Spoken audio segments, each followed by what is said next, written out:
नमस्कार दोस्तों, स्वागत है आपका GK study with Anoop Nehra channel पर। तो अगर आप चैनल पर पहली बार आए हैं तो प्लीज़ हमारी वीडियो को लाइक करें, चैनल को सब्सक्राइब करें, अपने दोस्तों को शेयर करें। चलिए बिना देर किए शुरू करते हैं। पहला सवाल, वाईकोम सत्याग्रह के 100 वर्ष पूरे होने पर एक उत्सव मनाया जा रहा है, तो वो किस राज्य में आयोजित किया जाएगा? तो इसका सही जवाब है ऑप्शन 4, तमिलनाडु में। तमिलनाडु के चीफ मिनिस्टर हैं MK स्टालिन। इन्होंने अनाउंसमेंट किया है कि वाईकोम सत्याग्रह के लिए 1 वर्ष तक चलने वाला एक उत्सव आयोजित किया जाएगा और इसके लिए एक वाईकोम अवार्ड भी दिया जाएगा। जो महत्वपूर्ण पर्सनालिटीज़ हैं और जो ऑर्गेनाइजेशंस हैं जिन्होंने ओप्रेस्ड सेक्शन के लिए यानी दलित वर्ग के लिए, दलित समाज के लिए, उनके वेलफेयर हेतु अच्छे कार्य किए हैं। पाझा अधियामन की एक बुक है वाईकोम प्रोटेस्ट, जो कि तमिल में लिखी गई है। इसको ट्रांसलेट किया जाएगा मलयालम, तेलुगु, कन्नड़ा और इंग्लिश लैंग्वेज में भी। अच्छा, वाईकोम सत्याग्रह क्या था? तो ये एक मूवमेंट था जो स्टार्ट हुआ था केरला में 1924 से 1925 तक चला। उत्थान के लिए डिप्रेस्ड क्लास की, अपलिफ्टमेंट ऑफ डिप्रेस्ड क्लासेस।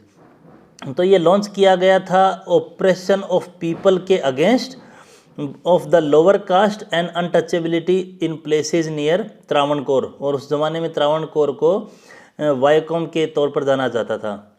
तो वेंकटप्पा रामास्वामी, जो कि father of the Dravidian movement के तौर पर उनको जाना जाता है, वो भी इस मूवमेंट का पार्ट रहे थे। सेकंड क्वेश्चन, किस देश के लिए 15.6 बिलियन US$ का सपोर्ट पैकेज जो है वो IMF द्वारा अप्रूव किया गया है? तो इसका सही जवाब है ऑप्शन 3, यूक्रेन के लिए। इंटरनेशनल मॉनेटरी फंड ने यूक्रेन की इकोनॉमी की रिकवरी के लिए 15.6 बिलियन US$ का एक पैकेज की घोषणा की है, जिसमें से 2.7 बिलियन US$ अभी उपलब्ध करवा दिया जाएगा और बाकी जो है वो आने वाले टाइम में। अच्छा, IMF क्या है?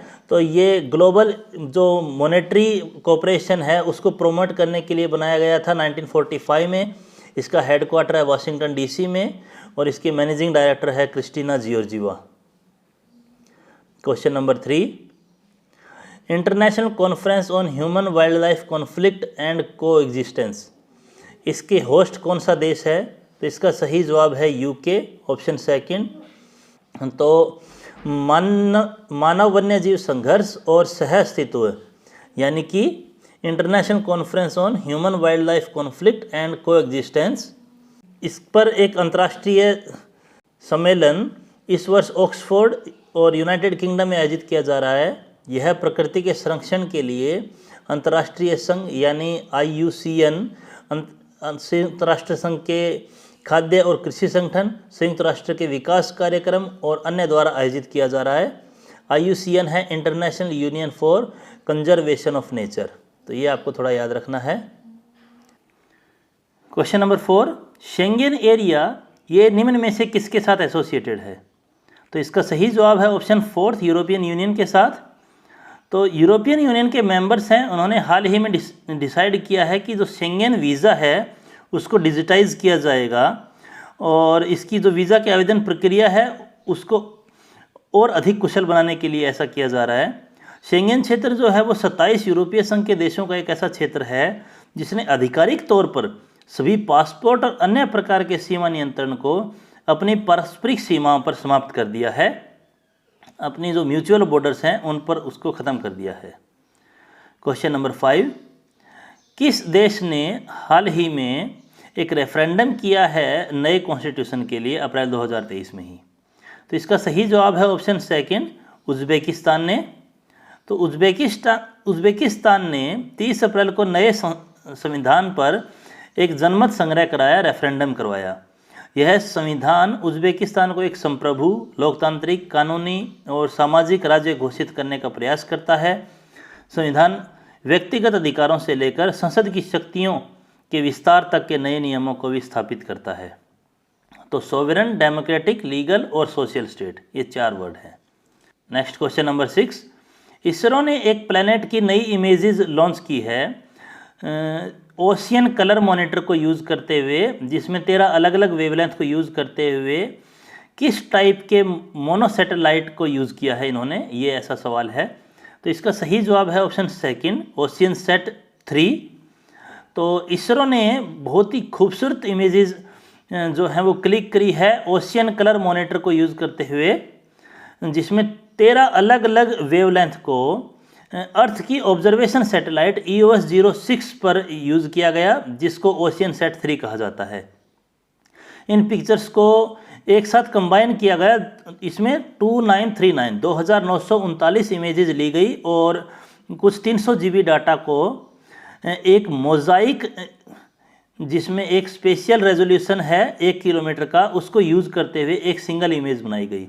ओशियनसैट 3 जो है वो एक मोनो सैटेलाइट है जो डिप्लॉय किया गया था इसरो द्वारा नवंबर 2022 में as a component of a larger grouping of satellite focusing on the field of oceanography and atmospheric research. अंतरिक्ष में जो रिसर्च हो रही है उसको करने के लिए।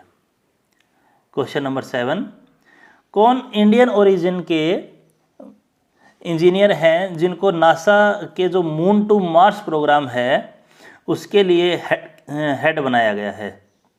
तो इसका सही जवाब है ऑप्शन 4, अमित क्षत्रिय। अमित क्षत्रिय जो है वो इंडियन अमेरिकन इंजीनियर हैं जिनकी एक्सपर्टाइज है सॉफ्टवेयर और रोबोटिक्स में, और उनको अपॉइंट किया गया है इनॉग्रेल हेड ऑफ नासा का जो नया establish moon to Mars program चल रहा है उसके लिए। ये प्रोग्राम जो है वो लॉन्ग टर्म प्रेजेंस के लिए इस्टेब्लिश किया जा रहा है, जिसमें मून पर लॉन्ग टर्म आपको प्रेजेंस रखनी होगी और उसको यूज़ करते हुए फ्यूचर मिशन जो है मार्स के उन पे जाया जाएगा। तो क्षत्रिय जो है वो इससे पहले director of the space launch system था जो ओरायन, उसके हेड रहे हैं। Question number 8, world autism awareness day ये हर वर्ष किस दिन मनाया जाता है? तो इसका सही जवाब है ऑप्शन सेकंड, 2 अप्रैल को।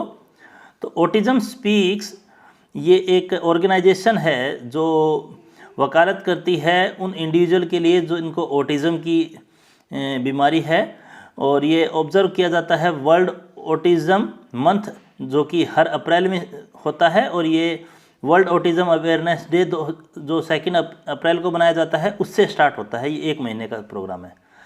तो इस साल जो है वो 16th एनिवर्सरी है इस दिन की, जो कि यूनाइटेड नेशन द्वारा रिकॉग्नाइज्ड है। ऑटिज्म एक प्रकार की कंडीशन है जो यूजुअली बचपन में ही स्टार्ट हो जाती है, और ये जब तक आदमी जवान होता है तब तक उसमें बनी रह सकती है। और इस साल का टॉपिक है contribution of autistic individuals at home, at work, in the arts and policy making.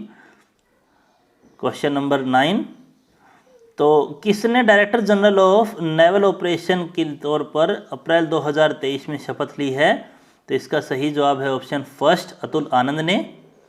तो वाइस एडमिरल है अतुल आनंद, जिन्होंने director general of naval operation के लिए 1 अप्रैल 2023 को शपथ ली, उस पदभार को ग्रहण किया।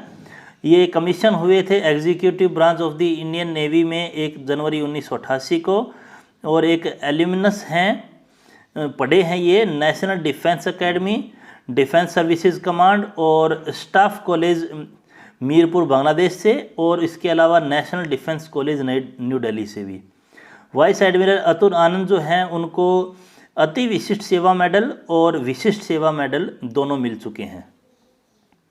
आज का आखिरी सवाल, लसिन्था दीमस जो ऑफिशियली एक ओलंपिक चैंपियन घोषित हुई हैं 1 डिकेड के बाद, यानी जो 2012 में लंदन ओलंपिक्स हुआ था उसके कम 10 साल हो चुके हैं उसको, उसके बाद। तो ये किस देश से बिलोंग करती है? इसका सही जवाब है ऑप्शन 2, USA से। तो लसिन्था दीमस जो एक रनर रही है यूनाइटेड स्टेट्स से, उनको ओलंपिक गोल्ड मेडल दिया गया है 40 की उम्र में, जो कि अभी 10 साल से भी ज़्यादा समय बीत चुका है लंदन गेम्स को उसके बाद।